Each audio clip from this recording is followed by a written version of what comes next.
It's actually world politics. As y'all can see, I'm on the bus, but getting ready to head into my office. But I'm going to bring in Rick Rosner and Monica, my special guest. We'll be talking about what's going on and a comparison between JFK and what's going on with Trump and some of his politics. But I'm going to let Rick handle it for a second while I get ready to get off this bus and get ready to get to my next stop and everything like that. But I know that I'm in good hands with Rick and everything like that, and I'll be joining y'all very shortly. Fair to poor hands. Hi, Monica. Hi, how are you? Good, thank you. I assume when Can you hear me okay? What's that? I'm fine. I've been cleaning carpets. That gave me a headache, but other than that, I'm all right. I assume when you compare Trump to JFK, the comparison does not come out with to Trump's advantage. That would be a correct assumption. Feel free to correct me, but I feel like JFK gets graded on a curve a little bit because of his tragic murder. I would not agree with that. I think it's almost the opposite. I think you're partly right. I think there are segments of the population who maybe do grade him on a curve because of what happened in Dallas. But I think when you look at like the mainstream press and academia and whatnot, I think they actually treat him more harshly than they otherwise would. And I think that's because you don't want people questioning the assassination. You don't want them to really understand the policies that changed on that day. And the best way to have the public not understand that is to sort of demean JFK in a way. So I partly agree with what you're saying, but it depends on who you're speaking about, I think. Well, okay. Well, let's hear your thesis about JFK versus Trump. So I don't know if I would have a particular thesis. I was asked about it by a reporter, sort of because, the Trump blockade now and JFK did a blockade during the Cuban Missile Crisis, which he called a quarantine because a blockade is an act of war. And so I think the situations are extremely different. One, when JFK was asked at a press conference, this was actually after the Cuban Missile Crisis, he's like, the reporter asked him, well, if you just blockade Cuba, you'll take Castro down in a couple weeks. And he said, a blockade is an act of aggression. It's an act of war. That's not necessarily something we want to get involved in unless there is like a really pressing reason to do that. And the Cuban Missile Crisis was a pressing reason in his mind to take that action. But even then, he called it a quarantine. And he got OAS, which is the Organization of American States approval before he enacted the quarantine. And it was only on offensive weapons. So all other ships were allowed to go through. He didn't block any, goods and even Russian goods from coming to Cuba. It was just if there were offensive weapons. And at the time they were building, nuclear missiles on the island. And so there was a real urgency to get those missiles removed, whereas Iran is on the other side of the planet. I'm not sure doing a blockade. And I'm not sure there's any immediate threat to the United States like there was during the Cuban Missile Crisis. And I think the other thing is the reason that the Cuban Missile Crisis got resolved is because Kennedy was willing to work with Khrushchev, who was the Soviet leader at the time. And he didn't want to do anything that would embarrass Khrushchev. And so he was and he didn't want to gloat after it ended. So the way the Cuban Missile Crisis sort of ended is JFK and Khrushchev made a secret agreement. Well, the public part was that JFK would never invade Cuba and Khrushchev would remove the nuclear missiles from Cuba. That was the public agreement. But privately, JFK also promised Khrushchev that he would remove U.S. missiles that had been placed in Turkey before his presidency. And so he got, removed those missiles 6 months later. But after the missile crisis was resolved, everyone wanted JFK to gloat, to sort of take credit for it. And he refused to take credit for it. He refused to gloat. He told his entire administration, I don't want to see any of that. And he basically just thanked Khrushchev for his, contribution to peace and contribution to resolving the crisis. Whereas if you look at Trump, he's ranting and raving on Twitter every day, that he wants to destroy an entire civilization, that if they don't do what he wants, he's going to, bomb them to the Stone Age. And JFK would have been absolutely horrified at that kind of behavior, because to him, it was like, you never want to put your opponent in a position where they can't retreat. You don't want their option to be Holocaust or humiliation. You always want to give them a way to retreat, a way to step back. And he was very, very careful to give Khrushchev that. Whereas I don't think Trump cares if he humiliates the opponent or if he doesn't. My ignorance a little bit, but it's my understanding. Stalin was a very, very bad guy, obviously. Though he did help, he lost more people during World War II than anybody. But then he's replaced by Khrushchev. Khrushchev seems like he did a lot of belligerent stuff, but at base he seemed much more reasonable. That's thing one. Thing two is we're in a ton of peril now with regard to nuclear weapons. Each side has 1,700, but back then each side had something like 6,000 nuclear warheads. So it was, and everybody thought they were going to die back in '62. So is that correct? No, that is correct. Like, there was a real fear of nuclear war because nuclear weapons were only something like 20 years old then, even less. So there was a real fear that if we got into a head-to-head confrontation with the Soviets, that would lead to nuclear war. Whereas I think now it's been, 80 years or something, and I think there's a lot more complacency. But I know there's like a nuclear clock that's maintained, like how far you are from midnight. And I think the latest reading, we've never been closer to midnight. Right, like 24 seconds. So I think people. Midnight, so I think I think the threat is there, but I think people are a lot more complacent than they were during the Cuban Missile Crisis. I think during the Cuban Missile Crisis, people were much more cognizant of the threat because it was such a new, and because, nuclear weapons had been used in World War II, which had not been that long ago. Most of the people, virtually everyone who was alive in the early 60s remembered World War II, or, anyone who was an adult.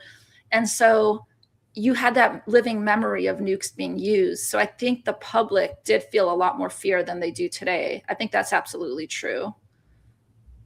Okay, though our nuclear, the system, I read that book, Nuclear War by Annie Jacobsen, which lays out the argument that our safeguards against accidental nuclear war are pretty threadbare.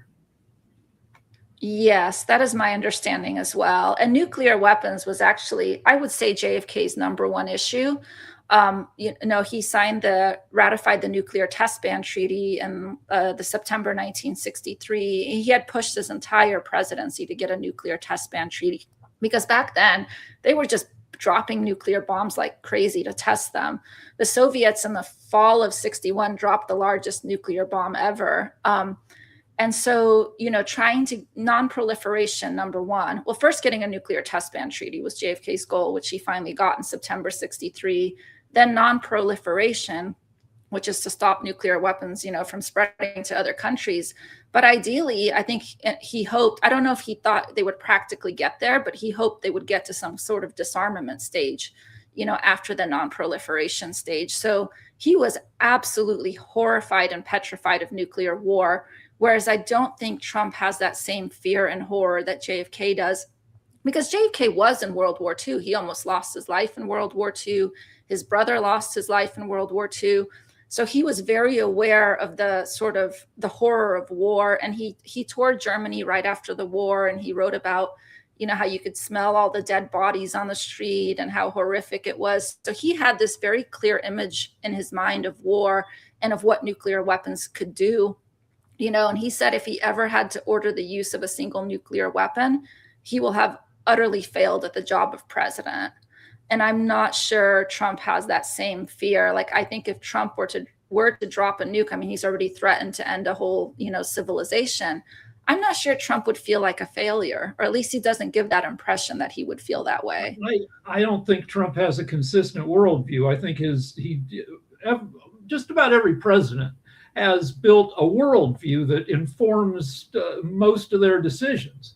And I don't think Trump has that framework. Like he said, he hates war, he hates nukes. On the other hand, you can probably dig up quotes of him saying the opposite. Yes, this is very true, because JFK thought about these sorts of issues his entire life. Like, there's letters and stuff he was writing when he was 22 years old, 23 years old, where he's thinking about kind of the future of the world and how all these countries can get along and how war can be avoided. And he's thinking about these things like his whole life. Whereas Trump, I don't think he ever gave thought to war and peace until literally he ran for president. Or I don't get that impression that this was like a pressing thing that he dedicated his life to. Well, so I think that probably contributes to the inconsistency of his views. So Trump threatened to run for president a couple other times, maybe 96, 2000, but he didn't run until 2015 because he was pissed that Seth Meyers and Obama told a bunch of jokes about him at the White House Correspondents' Dinner. And that's not, yes, that's not consistent with the formation of a worldview formed across decades. No, exactly. That seems like a whim. That's like someone deciding to run on a whim, so he just doesn't have the same, I can't say why he ran for president or why he wants to be in that position, but it's not something he's thought about his whole life the way that JFK did. So should we talk about JFK and civil rights versus Trump? Because JFK, I think, laid out some of the agenda, and then I think LBJ surprised everybody by taking the baton. And then Trump was first investigated by the FBI for racial discrimination 55 years ago in 1971, 72. He and his dad weren't renting to black people. So Trump has kind of a long anti-civil rights agenda. Yeah, so civil rights was a big issue for JFK, right when he came into office. One of the first things he did is sign an executive order that basically anybody who contracted with the government could not discriminate based on race or religion or ethnicity. And so he did that right away in 1961. He desegregated, interstate travel, like bus travel and whatnot. That's kind of what the freedom rides were about. He desegregated, all the government offices, national parks, all those sort of things he could do without legislation. Now, the actual legislation he didn't introduce until 1963. And a lot of people will try to or in the mainstream press will try to give him crap and say, well, why didn't you introduce it in 1961? Well, it would have been impossible. He had all these bills he wanted to get through, like increased Social Security, increased unemployment benefits, increased minimum wage. And at that time, you kind of had three parties in a way. You had the Democrats, but they were like the Northern and Western Democrats and the Southern Democrats. And the Southern Democrats did not want civil rights at all. And so, but he needed them to pass all this other legislation. So he knew there was just zero chance of getting a civil rights bill through, in the first 2 years of his presidency. In 1963, they gained, I think, 4 Senate seats, the Democrats, and I think he felt there was a little bit of a better chance. And also there was a more public, I think, awareness by 1963 and more public pressure on Congress at that point to introduce a bill. So he did go ahead and introduce the Civil Rights Bill in 1963, which basically ended all, discrimination in public facilities. And then it was passed the following summer after his death. And LBJ gets a lot of credit for it, but it was really Bobby Kennedy that pushed it through the rest of the way, because Bobby was Attorney General. He was very, very involved with all the civil rights stuff during JFK's presidency. He was basically on top running it for JFK. all the civil rights stuff. And he was the first one to testify in front of Congress on the civil rights bill when JFK first introduced it. But LBJ left it to him to kind of get it through. And the way Bobby explained it in his oral history is that LBJ left it to Bobby because if it's successful, LBJ can take all the credit. If it fails, then it's Bobby's fault. That's kind of how Bobby explained it. And so I don't really think LBJ necessarily deserves credit for it, because LBJ told JFK not to introduce the bill. Now, not because he was pro-segregation, but because he thought it would ruin JFK's 1964 re-election chances, and he thought he was just insane to introduce it in his first term. So that was the reason that LBJ tried to talk JFK out of introducing the civil rights bill, but JFK went ahead and introduced it anyhow. And he was asked at a press conference, is it worth risking an election for? And he sort of responded and said, people have a right to sort of make their own decisions and to travel around the country and whatnot. And so, he's like, at the end of the day, that's a basic right. And it's my job as president to support that. And, the outcome will be whatever it is. But he didn't believe it was going to cost him the election. He knew it was going to hurt him, but he didn't believe it was going to cost him the election. Okay. So JFK benefited from privacy that Trump has not benefited from. We now know that, JFK did a lot of philandering, that he had very bad illnesses and physical condition, Addison's disease, a terrible back that was hidden from the American public. They saw shots of him playing touch football at the Kennedy compound. He was, always tan, which I think was part of the disease I think you get. But anyway, he looked good. He had great hair. He looked physically vigorous. He was the first, president in forever to have little kids in the White House. And then Trump, we know what his penis looks like. We know every person that he's had sex with or sexually assaulted.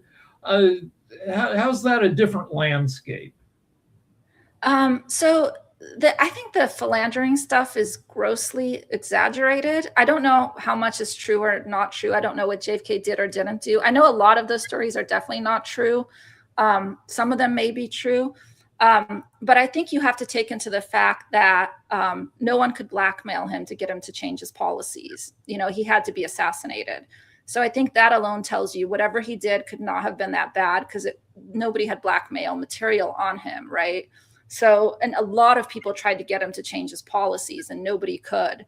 So I think we have to start there. A lot of the affair stuff came out in the 1970s, or a lot of these stories, most of which have no evidence behind them, came out when people started to question the assassination. So at first, the public bought the official Oswald did it story. By the 1970s, something like less than 10% of the public believed that Oswald did it. And so what happened then is you had this big propaganda push to say, okay, well, we can't convince the public Oswald did it, but what we can do is convince the public not to care. And the way to convince the public not to care is to make JFK out to be this weasel, crook, whatever. And then they're like, well, who cares? Like Noam Chomsky said, who cares who killed JFK? So I don't think a lot of that affair stuff is credible. That doesn't mean he couldn't have done some stuff. I'm not saying he was a saint or anything. I'm saying I have no clue what he did or didn't do. Okay. I'm just saying I think people should question it more. Now, the health thing, there's definitely some truth to that. He did have a horrible back. He had horrid back pain. He did have, I don't know if it was Addison. Right? Yes. Yeah, because he almost died in World War II. And he was very sickly as a child. And he did have, I don't know if he had Addison's, but if he didn't, he had something very similar to it. So he definitely had some form of Addison's or something, that could be diagnosed as that. And so he definitely had a lot of health issues. But he did say on the plane ride down to Dallas that he'd never felt healthier in his life, that he'd never felt better. And so I think his health was improving. He was much better as president than in some of his earlier years. And I know he was doing exercises every day to work on his back and whatnot, which Jackie said was really helping him. So I think the health stuff is true, but I think it's exaggerated to an extent as well. And I think, again, it pushes that same narrative of, well, he was going to die anyway, so who cares that he was assassinated, if that makes sense. So I think a lot of the propaganda, the way I kind of when people ask me about it, I say is like propaganda can be true, it can be false, it can be anywhere in between. But the point of propaganda is to propagate. And I think these sort of stories are propagated about JFK, regardless of how much truth there is to them, for particular reasons. And I think that they're basically propagated to get people not to think about the assassination, not to question that, not to realize like how much was lost when he was assassinated. So explain that, because obviously you don't think that Oswald was a lone lunatic. No. So so there's a lot of policies that changed, right? So one is, well, before you get had policies, okay. Is there? So we've been told. I don't spend that much time on the assassination, but my understanding is that there's a ton of evidence, and it's all equivocal. That you can't for sure prove it one way or the other. Is that true, or is there enough evidence to make a convincing case? I think there's a lot of circumstantial evidence. I wouldn't say there's like a smoking gun, if that makes sense. I think it's almost certain that there were multiple shooters in that sense. I think that you can just get that from the witness statements and whatnot. And there was absolutely a massive cover-up. There's no doubt that there was a massive cover-up and that the crime was never properly investigated. Now, I don't think you can... You have to use circumstantial evidence to prove, if you're going to make an argument about the case. Okay, and also I've read that the Warren Commission report, the definitive statement, this thick set of volumes, was a cover-up that, and with the rationale was that they didn't want to freak out the American people, which is probably a BS rationale.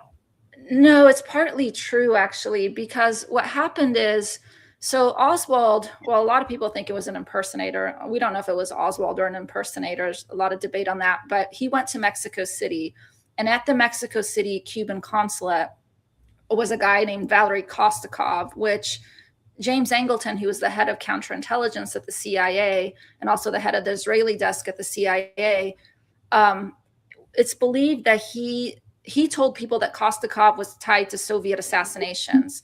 So what happened is LBJ basically scared everybody into forming a cover-up because he told them, if we investigate this, Oswald is going to get tied to KGB assassination. This is going to lead to nuclear war with the Soviets. 40 million Americans are going to die. We do not want to investigate this at all. We just want to wrap it up. It's like, Mark, so you got noise coming through. What'd you say? You got noise coming through, background. Okay. All right, sorry, go ahead. Yeah, and so from the very beginning, LBJ was scaring people into a cover-up, telling them, if we don't cover this up, if we try to investigate this, this might lead to nuclear war.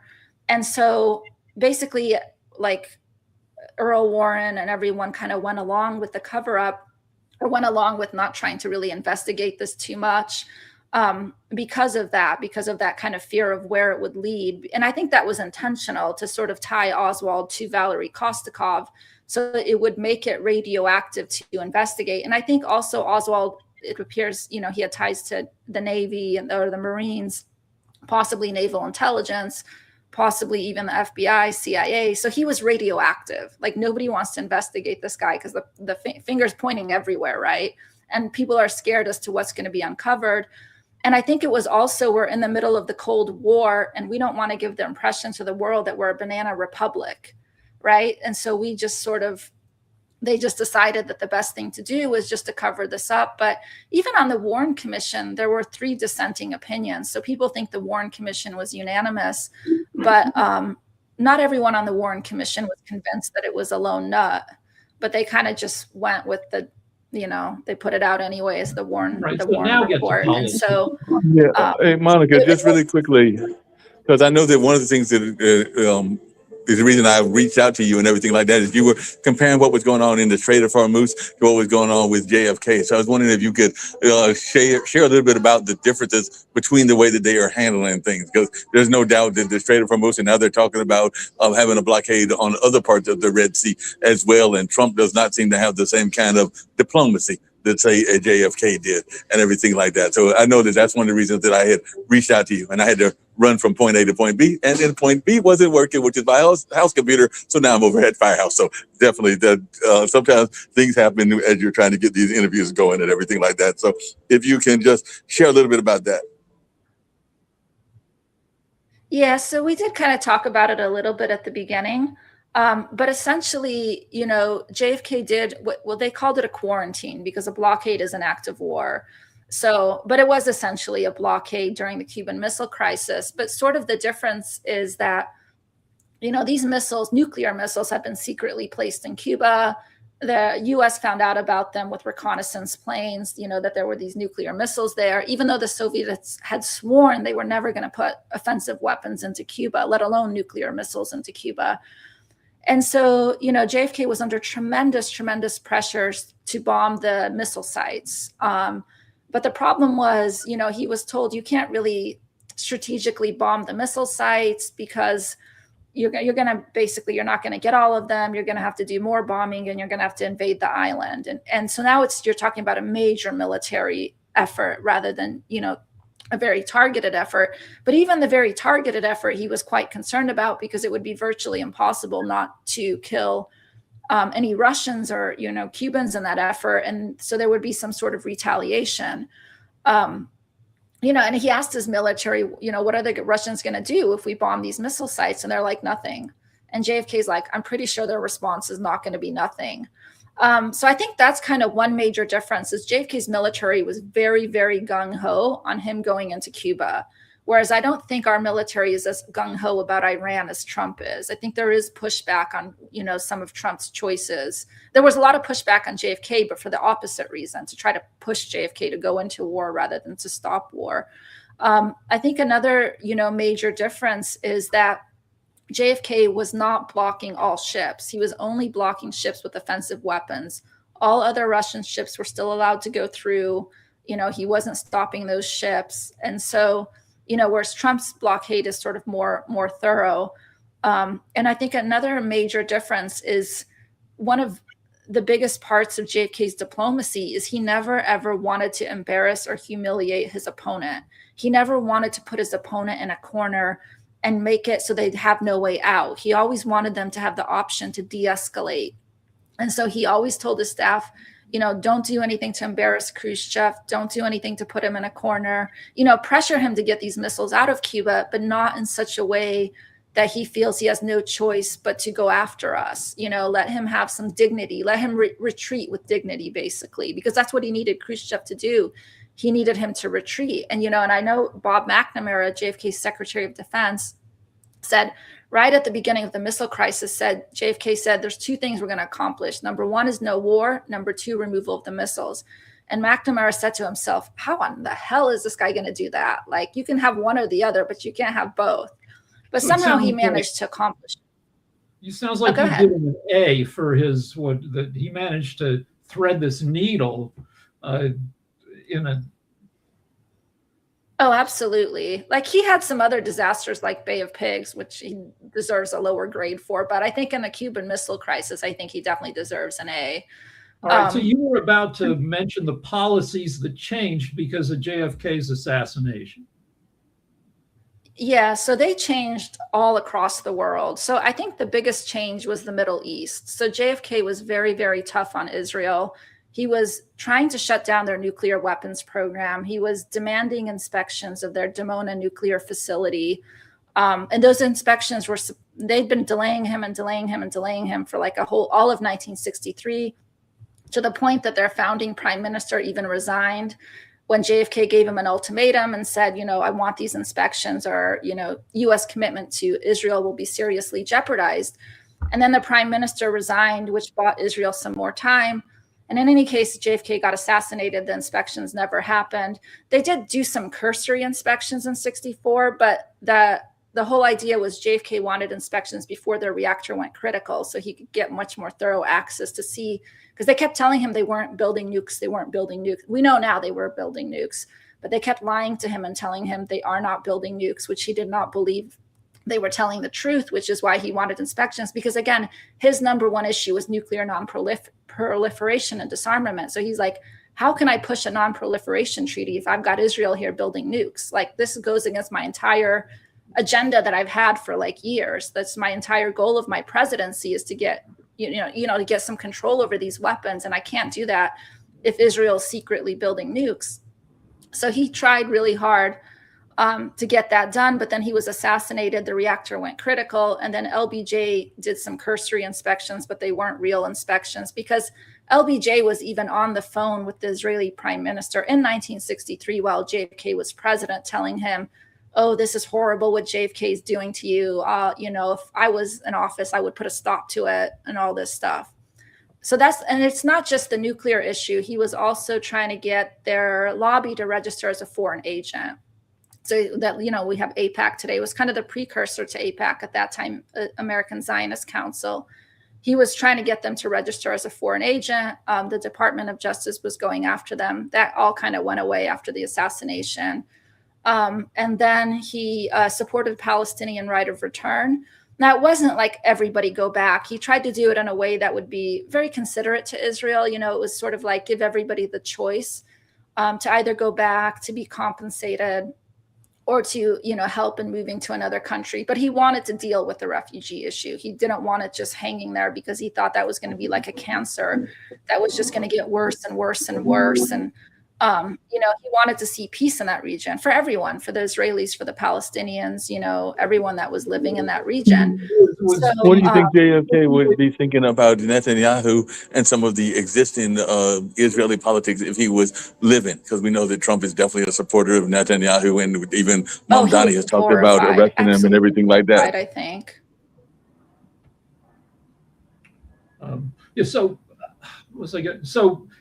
did JFK have a workable plan? Because what we're told here, it's a joke that they've been fighting for 2,000 years. They'll be fighting for 2,000 more years. Did JFK have a plan that had any chance of working? I don't think the two sides would have necessarily gotten along. So not in that sense. I don't know if his plan to repatriate the Palestinians was going to work, but certainly his plan of nuclear inspections was going to work. Like, they had no choice but to agree to those nuclear inspections or lose US support. I think his plan to register the lobby as a foreign agent would have worked, because his brother was running the Justice Department. So I think those two parts would have worked. And that would have contributed a lot to forcing Israel to negotiate and making it more difficult for Israel to create settlements in Palestinian territory or whatnot if they didn't have nukes and if they didn't have a powerful lobby in America. So I think there'd definitely be less conflict, but I think, to your point, there probably still would have been some degree of conflict. I don't know if he could have, gotten the two sides to sing Kumbaya or whatever, but I think it would have been much better. Sorry, go ahead. 50 years ago in Sunday school, we were taught that Israel was a tough little country that was being threatened by all of its neighbors all the time, and we were taught that that Israel's like uniformly good. And then in the past 5 years, with Netanyahu being like, you can argue about what's going on in Gaza, but the West Bank is definitely bad stuff being done by right-wing extremists to the so you're saying that if we'd taken a tougher line with Israel early on, because at the time you're talking about, Israel was only about 14 years old as a nation, that are you arguing that Israel might have exercised its power more responsibly? I think that was JFK's hope. So when he gave a speech in 1960, when he was campaigning, and he made a lot of pro-Israel comments when he was campaigning. And I don't think he had any, people say JFK hated Israel. I don't think that's true at all. I think he loved everybody. He wanted to see a good life for everybody, but he also didn't want them to be what he said, a garrison state. So when he campaigned in 1960, he said, he was trying to appeal to the better sentiment of like the better leaders in Israel to say, you don't want to become a garrison state that's hated by your neighbors. You want to work with your neighbors. You want to cooperate with your neighbors. And even on the nuclear issue, a lot of people in Israel, even in the Israeli government, I don't think knew that Israel was developing nuclear weapons and was in a fight with JFK over it. And I think what would have happened is like a lot of the people in the Israeli government might have actually even sided with JFK and said, you know what, he's right. We don't want to become a nuclear state. We don't want to become an aggressive state. So I think there was an opportunity at that time to maybe lead Israel down a more positive path and maybe to appeal to those leaders in Israel that were not like Netanyahu or like Ben Gurion or whatnot. I don't know. Like, it's hard to say. Does Israel still have nukes?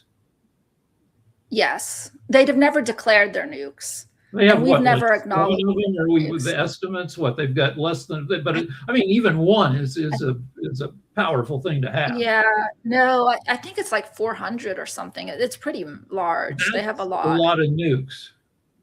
Yeah, so they've never acknowledged it, and it's never been properly inspected. So I don't think anybody knows. Does even somebody as belligerent as Netanyahu, would he entertain the possibility of using a nuke? I don't know. I think so. If he was pushed to it. All right. So you were mentioning policy changes. It seems like every policy change that happened because of his death gives you another suspect in his assassination. So what are some other policy changes? Yes. So Vietnam is another major one. That's the one you hear about most often. So JFK, even as a senator in the 1950s, he always said, you can't have white men going and fighting a war in Asia, and that these people are not communists, they're nationalists, right? They just want to have their independence, their freedom, and their whatnot. So I can't imagine him like doing a massive war in Vietnam. Now, what he did do is he increased the military advisors there.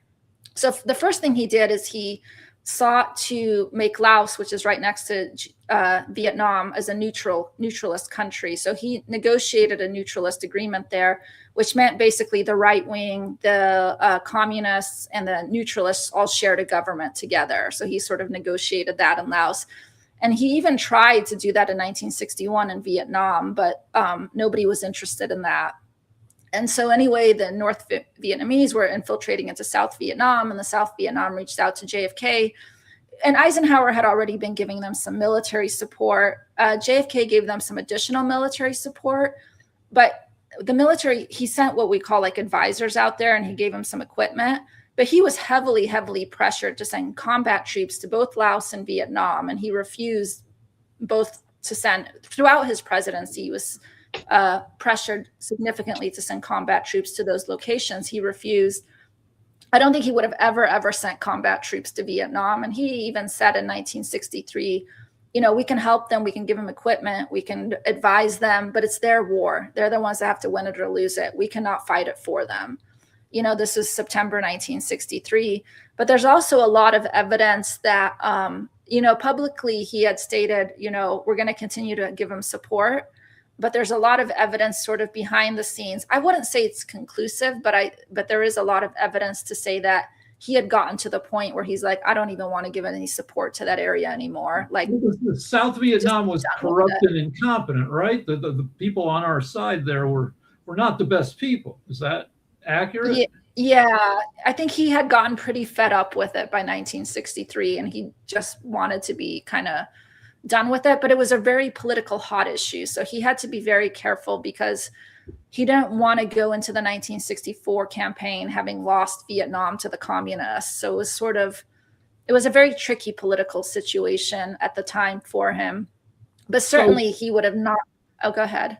Well, so Vietnam, I mean, once the fighting was over in the 70s, Vietnam seems to have become a decent global citizen. They're not, and it seems like the really bad stuff happened with Vietnam's neighbors, Laos and Cambodia.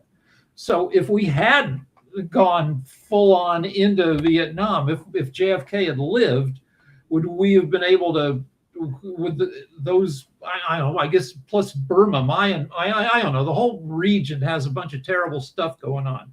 Would that stuff have worked out as bad as it did?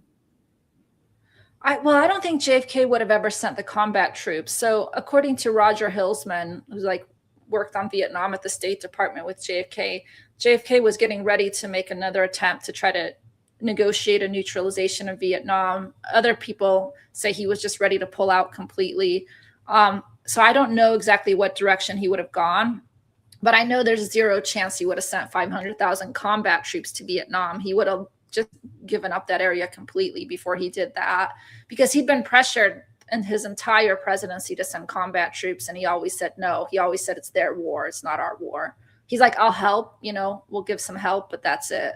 All right. So that war would have just were against JFK on this stuff. I assume that. Oh, absolutely. So that probably includes the military-industrial complex that wanted to. Yes. Yeah. Okay. So what's another policy where people were against him that changed once he was gone? So I would say like in Africa and Latin America. So Africa had become, a lot of states in Africa had just become independent, like right around JFK's presidency. And he was very supportive of independent states. And he didn't require that they side with either the West or the East. He was fine if they stayed neutral. Whereas a lot of people in the Cold War establishment were very rigid and were like, you either side with us or you're communist. It's sort of that kind of, whereas JFK wasn't like that at all. He's like, you can do your own thing. You don't have to side with us, as long as you're not, a Soviet satellite or whatnot. And so I know like in the Congo became independent in 1960, and its leader, Patrice Lumumba, was murdered. A lot of people think the CIA was behind that. And he was actually murdered 3 days before JFK's inauguration. A lot of people think that was done because people were fearful of what JFK was going to do when he came into office, that he might support Lumumba.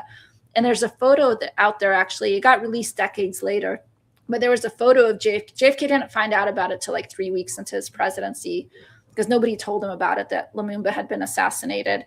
And there's a photo of him reacting to finding out. And he's like, got his face covered in like anguish, because he knows like the chaos this is going to cause in Africa.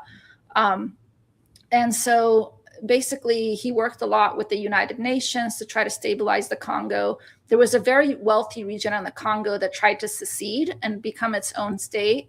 And JFK worked with the UN and the UN troops to stop that secession, because then basically all the revenue would go to the small state, and any corporations that they were working with, rather than to the people of the Congo as a whole. So he worked really hard to stop that secession. And he was very supportive of keeping the UN troops there for a very long time to keep that region stable. After his assassination, not that long after the UN troops were removed, the Congo became a mess. It became ruled by this like military dictator. Years later, there was a genocide there. So it just became so chaotic and such a mess. And there was another guy, Dag Hammarskjöld, who died in a plane crash. He was the UN Secretary General. And he was also trying to sort of follow the same policies in the Congo as JFK. So you kind of had, in like a 3-year period there, you had Lumumba murdered, you had Hammarskjöld, who a lot of people think that plane crash wasn't an accident. I don't know.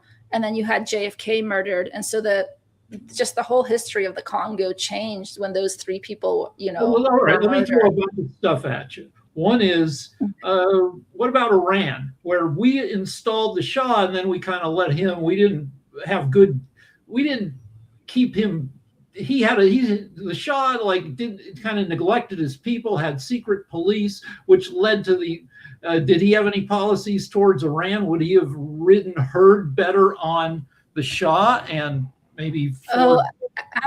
Absolutely. So he went to Iran in 1951 as a congressman, and he wrote in his diary and also in television interviews he did after that we should work with Mossadegh and support Mossadegh, because that's who the people are behind, and we shouldn't side with the British because the British are being like too selfish in terms of what they want from these oil companies and whatnot, that we basically need to side with Mossadegh. He said this publicly and he said this privately in his diary. This is 1951. 1953 was the coup that you're mentioning. Now, when he was president, he had the State Department do a study to see if there's a way to bring back more of a Mossadegh type leader. But I think that study said it wasn't really practical or wasn't going to be easy to do. And so instead, he pressed the Shah for reforms. He pressed him pretty heavily for reforms. And I know the Shah said, later, I think, to Jimmy Carter, or said about Jimmy Carter, like, I'm worried he's going to become like a JFK, like a pain in my, rear or whatever. And so he wasn't a big fan of the Shah. Now, he was very diplomatic towards him. JFK was very diplomatic towards everyone, but he wasn't a fan of that 1953 coup. All right, so he had spoken in support of it. One is, you hear about like the mafia maybe is a suspect in the assassination, that Bobby was going after the mafia and that JFK was banging like a mafia girlfriend or whatever, and that they were pissed at him that he kind of promised to leave him alone and then he didn't. That's thing one. Thing two was JFK dumb to ride in an open-topped vehicle through Dallas? Okay, so to the first question, I think the mafia stuff is just a distraction. I definitely don't think there's any evidence that the mafia was behind the assassination. Now, I think there's evidence that mob players were involved, but I think that's different, to have some mob they were actors the contractors there. They're who you went to if you wanted to do something like this, but they didn't have, they weren't in the fight. Like Ruby. Yeah, they weren't like the masterminds or anything like that. Now, in terms of JFK driving through Dallas, I think it's sort of what was done back then. I know JFK, I think crowd connection or connection with the American people was very important to him. And so was he dumb to do that? I don't know if I would use the word dumb, but risky. I mean, I don't think... I think he sort of realized that if he's going to have a connection with the American people, he needs to go out in public, and that carries a certain risk with it. So I think it was risky. And I think he realized that was risky anytime he went out in public, not just in a motorcade, but there's videos of him just literally walking through crowds and crowds of people. Like there's one where he visits Costa Rica and he's just got like hundreds of people surrounding him, and I'm looking at that and I'm like, how can this be safe from a security perspective? Like literally any one of these people could just shoot him or whatnot. So I think there's definitely he definitely could have had better security, and I think there definitely were security lapses on that day. It's hard to say who was responsible for them, but I think there were some lapses in security. Like you even see when they're leaving Love Field Airport, one of the Secret Service agents calls off another Secret Service agent that's running along JFK's car. And he's like, why are you calling me off? Kind of confused. And so I think there were some lax security issues, particularly on that day as well. But just in general, there's definitely a lot of video out there that I'm looking at that I'm like, this does not look secure to me. All right. So do you have a book? Do you have articles? Do you have social media where people can read more of what you've written about? Yes. So I wrote 2 books about JFK. One is titled America's Last President, What the World Lost When It Lost John F. Kennedy. That's a purely policy book that talks about all his policies. And then I wrote Echoes of a Lost America, Unraveling the Murder of JFK. That's about his assassination. Now, the book does not take a position on the assassination. It just kind of looks through all the evidence and lets the reader decide who they think is responsible, even if they think Oswald, whatever conclusions, they want to come to. Because I think the goal is to get justice for JFK. Like, I'm not one of those people that's like, oh, this is exactly what happened and this is exactly who did it. I just want to get justice for him and I want to get to the truth. And the only way to do that is just to share the information and let everyone weigh in as to what they think that information means, or to add to that information or whatnot, so we can someday, get to a more definitive truth. And then I do have Substack, which I do occasionally write articles on there, and that, which is just my name. And then what's your last name? have Twitter on X. Wiesak, Wiesak. Okay. And then on X, I'll post like clips of JFK speaking every day, either in speeches or meetings or press conferences, because he recorded a lot of his meetings, which we're really lucky to have audio recordings of those. And so I'll just post little clips, like once or twice a day. The title of your book, America's Last President, kind of indicates you don't think so much of LBJ. I've No. so my historical knowledge is spotty, but I was under the understanding that he was a vicious wielder of power, and that it was great that he decided to do civil rights. But you're saying it was Bobby. Yeah. Okay. Yes.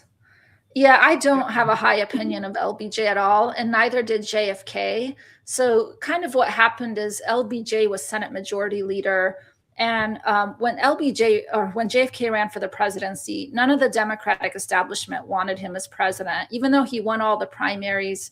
Like on the eve of the convention, Eleanor Roosevelt, Harry Truman all spoke out and said, JFK should not be our nominee. He should step down. And so because why? Because he was Catholic? Because what? They said he was too young.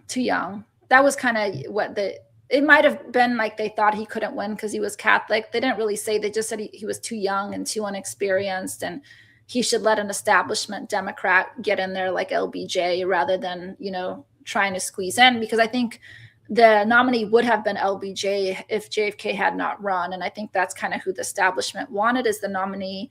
And LBJ was Senate Majority Leader, and JFK realized if he didn't try to smooth things over with LBJ would be very vindictive and literally block everything that JFK put into the Senate. Like, he's like, I'm not going to get anything done as president if I've got a vindictive LBJ as Senate Majority Leader. So he kind of went downstairs to try to smooth things over.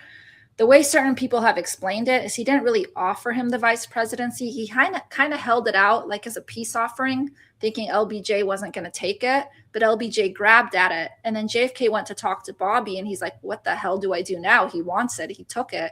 And so Bobby went back downstairs to talk to LBJ, and Bobby tried to talk LBJ out of it. And then LBJ forever hated Bobby after that for trying to talk him out of the VP spot. So in any case, LBJ became VP. But JFK did not have a very high opinion of him. He thought he was competent enough when he first brought him on as VP, but he thought he was kind of a vindictive person.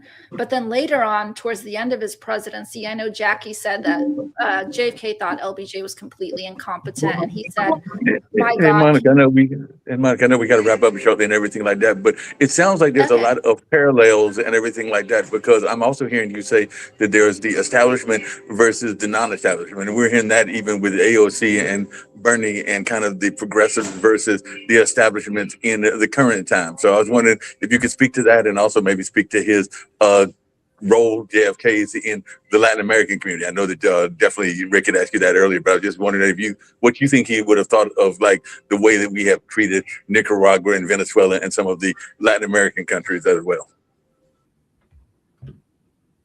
Oh, he would be appalled. So he did the Alliance for Progress as president, and that was basically to give a lot of sort of low interest, long-term loans, some grants to Latin American countries to sort of, build roads, build schools, build up their industry, sort of, so they wouldn't be so dependent, for example, on a primary export, but sort of build up their own economies.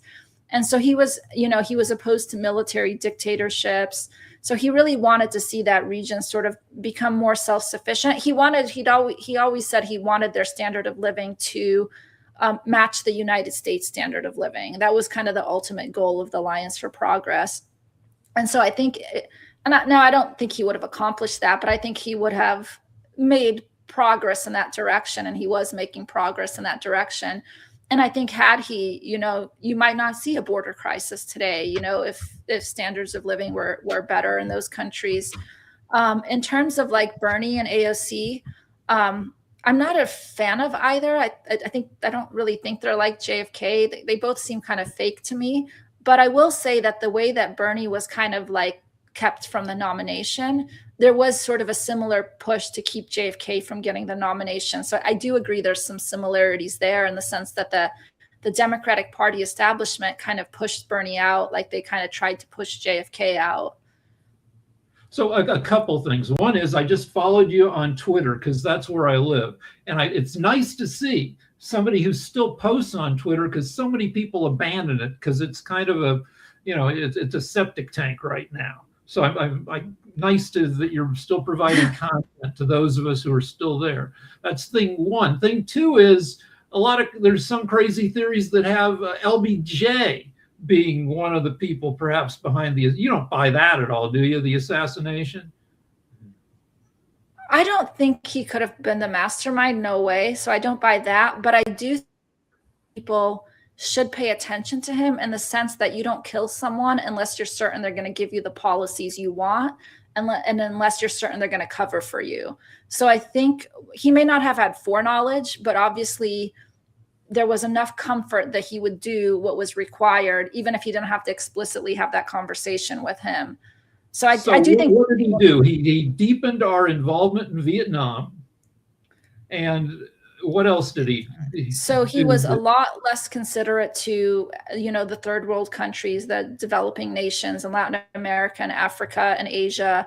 There's also a mess in Indonesia. There was like a slaughter of like 1 million people in Indonesia. There was a big coup, I think it was 1965, which I don't think that would have happened if JFK had not been assassinated. So there's a mess in Southeast Asia, the Middle East, like LBJ just did whatever Israel asked them to do. So I think just all over the globe, really, you have a difference of policy where LBJ is sort of just seems bought and owned by special interests and by wealthy interests, whereas JFK was more, I want to see a stable world. I want to see a bunch of independent states. I want to see sort of the world rise out of poverty. And that was kind of his vision of the world. And I think what's important to note is JFK's life in World War II was saved by indigenous islanders. So, and he had that coconut where he'd written his coordinates on his presidential desk. So he knew why he was alive. He knew who had saved his life. And so I think he had a lot of sympathy for, indigenous populations and, these small countries wanting to have their independence and their sovereignty in a way that I think other presidents don't necessarily appreciate. So Nixon, they were both in World War II.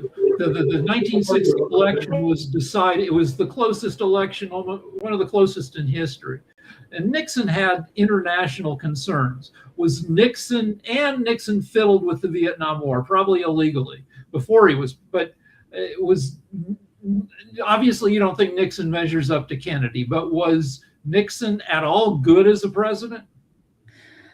I don't know enough about Nixon to give a judgment. I know that Kennedy was no fan of Nixon's policies, but he was very cordial with Nixon. So they had like offices in the Senate that were across from each other. So they were cordial to each other in that sense. But I know from a policy perspective, JFK thought Nixon's foreign policy was a disaster and Eisenhower's foreign policy was a disaster. So they definitely differed on that end.